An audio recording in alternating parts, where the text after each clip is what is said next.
ہر نبی و رسول نے اپنے وقت میں اپنی قوم کو توحید باری تعالی، احکام الہیہ اور اپنی ریاست کی تبلیغ فرمائی،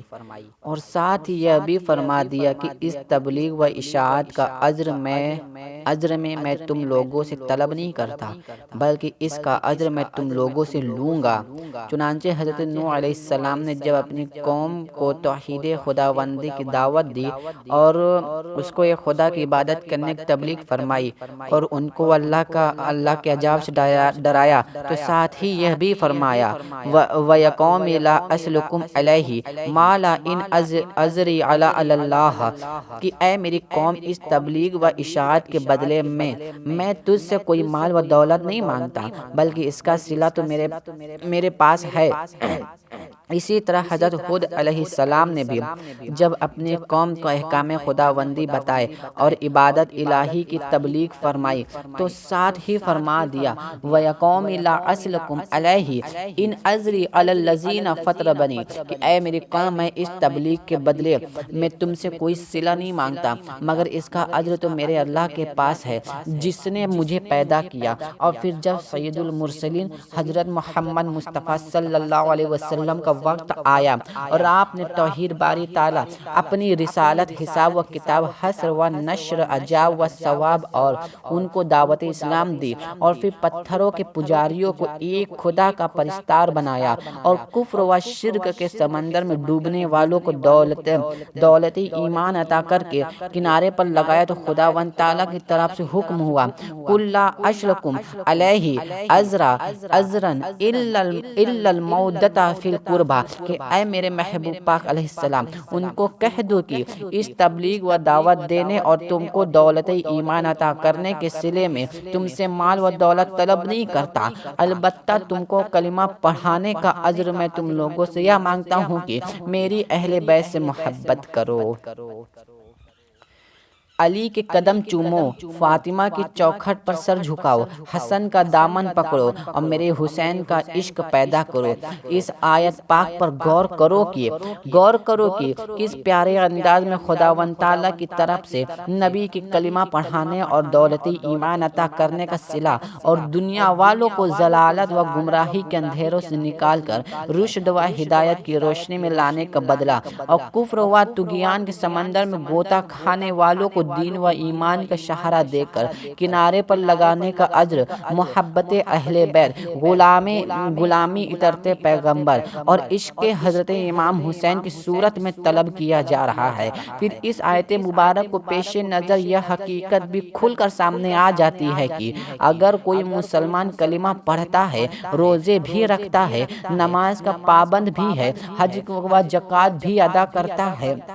اور ساری رات مصلی پر بیٹھ کر نفل پڑھتا ہے، لیکن اس کے دل میں اہل بیت کی محبت نہیں ہے، تو پھر نہ اس کے کلمے پر کوئی اعتبار ہے، نہ ہی اس کے ایمان پر کوئی قیمت۔ اور پھر حضرت سید المرسلین صلی اللہ علیہ وسلم نے اس حقیقت کو اور بھی کھول کر بیان فرما دیا ہے۔ نہجۃ المجالس جلد 2 صفحہ 222، تفسیر روح البیان جلد 3 صفحہ 534 میں کہ وہ شخص جو اہل بیت کی محبت میں مرا وہ مومن مرا، اور جو بھی اہل رسول کی محبت میں فوت ہوا وہ شہید فوت ہوا، اور وہ انسان جو عشق اترتے پیغمبر صلی اللہ علیہ وسلم میں مرا تو خداوند تعالیٰ اس کی قبر کو رحمت کے فرشتوں کے لیے مزار بنا دے گا،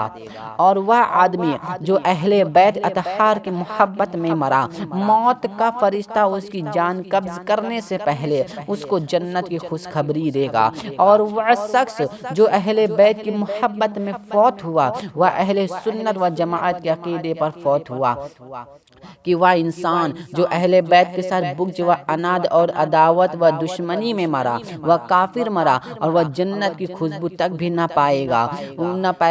وَحُرِّمَتِ الْجَنَّةُ عَلَى مَنْ ظَلَمُوا أَهْلَ الْبَيْتِ، کہ جس نے میری اہل بیت پر ظلم کیا اس پر خدا تعالیٰ نے جنت حرام کر دی۔ غور کرو کہ سید المرسلین صلی اللہ علیہ وسلم نے کیسے واضح الفاظ میں کسی کی ایمان و کفر اور جنتی اور دوزخی ہونے کا دار و مدار اہل بیت کی محبت اور دشمن اترتے پیغمبر پر رکھا ہے۔ یعنی محبت اہل بیت ایمان ہے اور بغض اہل بیت کفر اور محب حسینی جنتی ہے اور دشمن حسینی جہنمی۔ پھر نبی اکرم علیہ السلام نے محبت اہل بیت کو اہل سنت والجماعت کے ساتھ وابستہ کر کے یہ بات واضح کر دی ہے کہ اہل سنت والجماعت ہی ایک ایسا فرقہ حق ہے جو صحیح معنوں میں محب اہل بیت ہے۔ اب سوال یہ پیدا ہوتا ہے کہ اہل بیت نبی اور اترتے رسول کون ہیں؟ تو اس کے جواب میں آؤ اپنے ہی نبی سید المرسلین صلی اللہ علیہ وسلم سے ہی پوچھے۔ مسلم شریف جلد 2 صفحہ 278، ترمذی شریف جلد 2 صفحہ 214، مشکوٰۃ شریف صفحہ 568، حضرت سعد بن ابی وقاص رضی اللہ تعالیٰ عنہ فرماتے ہیں کہ جب عیسائیوں کا مقابلہ کرنے کے لیے آیت مباہلہ نازل ہوئی تو نبی کریم علیہ السلام نے حضرت علی و فاطمہ اور حسن و حسین رضی اللہ تعالیٰ عنہم کو بلایا اور عرض کی، اے میرے اللہ یہ میری اہل بیت ہے۔ مسلم شریف جلد 2 صفحہ 283، مشکوٰۃ شریف صفحہ 568، ترمذی شریف جلد 2 صفحہ 219۔ حضرت عائشہ صدیقہ ام المؤمنین رضی اللہ تعالیٰ عنہ فرماتی ہیں کہ ایک دن حضور علیہ السلام باہر نکلے اس حالت میں کہ آپ کے اوپر کمبل تھا، بس حضرت امام حسن آ گئے تو نبی کریم علیہ السلام نے ان کو اس کمبل میں داخل کر لیا۔ پھر حضرت امام حسین تشریف لائے، وہ بھی اس کمبل میں داخل ہو گئے۔ پھر حضرت خاتون جنت تشریف لائی تو نبی کریم علیہ السلام نے ان کو بھی کمبل میں داخل کر لیا۔ اور پھر حضرت علی تشریف لائے تو رسول اکرم علیہ السلام نے ان کو بھی اسی کمبل میں داخل کر لیا۔ اور پھر نبی کریم علیہ السلام نے آیت تلاوت فرمائی، انما یرید اللہ لیذھب عنکم اہل البیت ویطہرکم تطہیرا، اور عرض کیا ہے میرے اللہ یہی میری اہل بیت ہے، بس تو ان کو پاک کر دے، ان کی نجاست دور کر دے۔ مذکورہ بالا احادیث نبی اور آیات قرآنی کی تفسیر پیغمبر سے یہ حقیقت پوری طرح واضح ہو جاتی ہے کہ اہل بیت رسول یہی نفوس قدسیہ ہے، یعنی علی، فاطمہ اور حسن و حسین رضی اللہ تعالی عنہما۔ قرآن پاک کی مذکورہ بالا آیت میں جس انداز اور اسلوب سے اترتے پیغمبر علیہ السلام کی شان پاک کو بیان کیا گیا ہے وہ اہل ایمان اور درد دل رکھنے والے مسلمان کے لیے باعث راحت دل و جان ہے۔ پہلی آیت پارہ 3 سورہ آل عمران کی آیت 61 ہے۔ اس آیت پاک کو آیت مباہلہ کہتے ہیں۔ مباہلہ یہ ہے کہ دو فریق، ایک کافر ہو اور دوسرا مسلمان، اگر کسی مسئلہ میں جھگڑے اور دلائل کے ساتھ کوئی فیصلہ نہ ہو سکے تو پھر یہ دونوں فریق اپنے اپنے بال بچوں کو لے کر کسی کھلے میدان میں آ جاتے ہیں اور ایک دوسرے کی بربادی کے لیے دعا کرتے ہیں۔ پھر جو فریق جھوٹا ہوتا ہے خدا تعالیٰ اس کو تباہ و برباد کر دیتا ہے۔ واقعہ یہ ہے کہ نجران کے عیسائی نبی کریم علیہ السلام کی خدمت اقدس میں حاضر ہوئے اور اللہ تعالیٰ کی توحید اور حضرت عیسیٰ علیہ السلام خدا کا بیٹا ہونے میں بحث کرنے لگے۔ سید المرسلین علیہ السلام نے خداوند تعالیٰ کی توحید اور حضرت عیسیٰ علیہ السلام کو اللہ کا بندہ ہونے کے دلائل پیش فرمائے، مگر جب عیسائیوں نے ان دلائل کو تسلیم نہ کیا تو پھر خدا تعالیٰ نے فرمایا کہ اے میرے محبوب پاک علیہ السلام ان کو فرما دو کہ ہم اپنے بال بچوں کو لے کر اور تم اپنے بال بچوں کو لے کر کسی میدان میں چلے جاتے ہیں اور مباہلہ کرتے ہیں۔ پھر جو فریق جھوٹا ہوگا خدا تعالیٰ اس کو نیست و نابود کر دے گا۔ تفسیر الروح البیان، تفسیر خازن جز اول صفحہ 258، تفسیر کبیر جلد 2 صفحہ 464، تفسیر نشفی جز اول صفحہ 126 کہ نبی کریم علیہ السلام نے دائیں انگلی حضرت حسن کو پکڑائی اور بائیں انگلی حضرت حسین کو اپنی بیٹی فاطمہ کو فرمایا کہ تو میری کملی کا دامن پکڑ لے۔ حضرت علی کو فرمایا کہ تو حضرت فاطمہ کی چادر کا پلہ پکڑ لے۔ اور پھر اس شان سے اہل بیت کا یہ نورانی قافلہ توحید خداوندی کی ایک روشن دلیل بن کر عیسائیوں کے مقابلہ میں روانہ ہو گیا۔ تو حضور علیہ السلام نے فرمایا کہ جب میں دعا کروں تو تم آمین کہہ دینا۔ پھر جب خاندان نبوت کا اس مقدس گھرانے کو اور اہل بیت کے اس پاک قافلے کو عیسائیوں کے سردار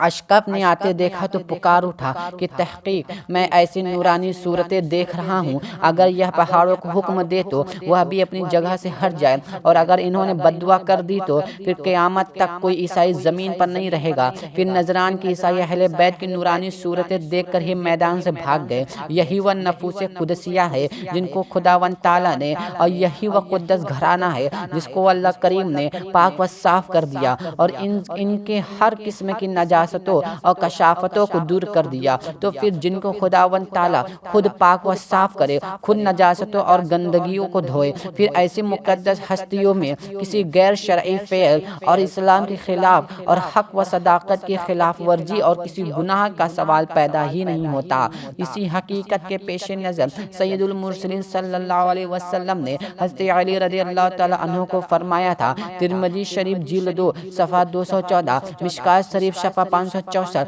حضرت ابی سعید رضی اللہ تعالیٰ عنہ فرماتے ہیں کہ نبی کریم علیہ السلام نے حضرت علی کو فرمایا کہ اے علی، میرے اور تیرے سوا جنابت کی حالت میں اس مسجد میں کوئی اور نہیں آ سکتا، کہ میرے مولا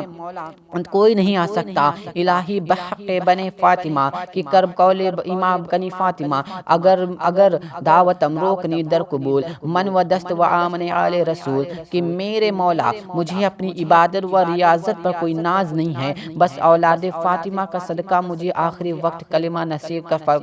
فرما دینا۔ تو نے میری یہ التجا قبول نہ کی تو پھر قیامت کے دن میں دامن اہل بیت پکڑ کر تیرے دربار میں آؤں گا۔ مشکوٰۃ شریف صفحہ 573، حضرت علی جر رضی اللہ تعالیٰ عنہ فرماتے، حضرت ابی جر رضی اللہ تعالیٰ عنہ فرماتے ہیں، اور وہ کعبہ کی دیواروں کو پکڑے ہوئے تھے کہ میں نے نبی کریم علیہ السلام سنا، وہ فرماتے تھے، الا ان مشلا اہل البیت فیکم کشیفتی نوحی من رکبیہا نجاوہ من تکلف عنہا حالکا، کہ میری اہل بیت کی مثال اے مسلمانوں تمہارے لیے حضرت نوح علیہ السلام کی کشتی کی ہے، جو شخص بھی اس میں سوار ہو گیا بچ گیا، اور جو سوار نہ ہوا ہلاک ہو گیا۔ مسلم شریف جلد 2 مشکوٰۃ شریف صفحہ 577، حضرت جنید بن اکرم رضی اللہ تعالیٰ عنہ فرماتے ہیں کہ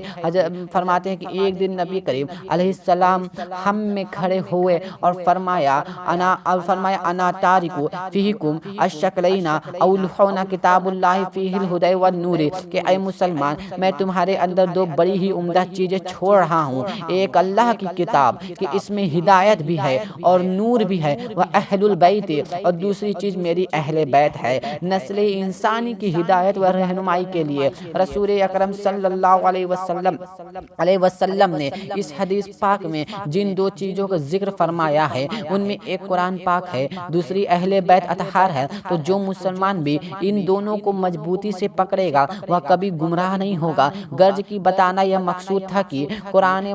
پاک کی عظمت کے ساتھ ساتھ اہل بیت کی تعظیم و تکریم، محبت و الفت اور غلامی و نیازمندی بھی ایک کلمہ پڑھنے والے مسلمان کے لیے ضروری ہے، اور اگر کوئی مسلمان ان دونوں میں سے کسی ایک کو ہی مرکزی ہدایت سمجھے گا تو عمر بھر رائے حق سے بھٹکا رہے گا۔ جیسے کہ بعض لوگ قرآن پاک کو چھوڑ کر صرف اہل بیت کو ہی مرکزی ہدایت سمجھتے ہیں، اور بعض لوگ اہل بیت کو چھوڑ کر صرف قرآن پاک کو ہی منبع حق و صداقت جانتے ہیں۔ پہلا فرقہ رافضیہ ہے اور دوسرا فرقہ خارجیہ ہے، مگر اللہ کے فضل و کرم اور کملی والے کا صدقہ ایک فرقہ اہل سنت والجماعت ہی ایسا فرقہ ہے جو حضور علیہ السلام کی اس حدیث پاک پر پوری طرح عمل پیرا ہے۔ وہ جہاں قرآن کو نسل انسانی کے لیے ہدایت نامہ مانتے ہیں، وہاں اہل بیت کو بھی اپنی رہنمائی کے لیے پیشوائی کے لیے ایک مشعل راہ جانتے ہیں۔ پھر اس میں بڑھ کر اترتے پیغمبر کی اور شان کیا ہوگی؟ اگر کوئی مسلمان نماز میں سارا قرآن بھی پڑھے، رکوع و سجود بھی کروڑ بار تسبیح بھی پڑھے، مگر جب تک اللہم صلی علی محمد وعلی آل محمد نہ کہے گا نماز نہ ہوگی۔ غور طلب امر یہ ہے کہ آخر خدا تعالیٰ کو ایسی کون سی ضرورت پیش آئی کہ اس نے اپنی نماز میں اہل محمد علیہ السلام کے لفظ کو واجب کر دیا؟ تو معلوم ہوتا ہے کہ چونکہ رب العزت کو علم تھا کہ کربلا حق و باطل خون معرکے میں اسی آل محمد نے اپنے بچوں کی قربانی دے کر میرے نام کو بلند کر رکھنا ہے، اس لیے اس نے اپنی نماز میں آل محمد کو شامل شامل کر دیا تاکہ اس کا نام بھی مسلمانوں کی زبانوں پر آ کر قیامت کے لیے بلند رہے۔ اے کربلا کی خاک، اس احسان کو نہ بھول، تڑپی ہے تجھ پہ لاش جگر اے گوشہ اے بطول، مظلوم کے لہو سے تیری پیاس بجھ گئی، سیراب کر گیا تجھے خون رگے رسول۔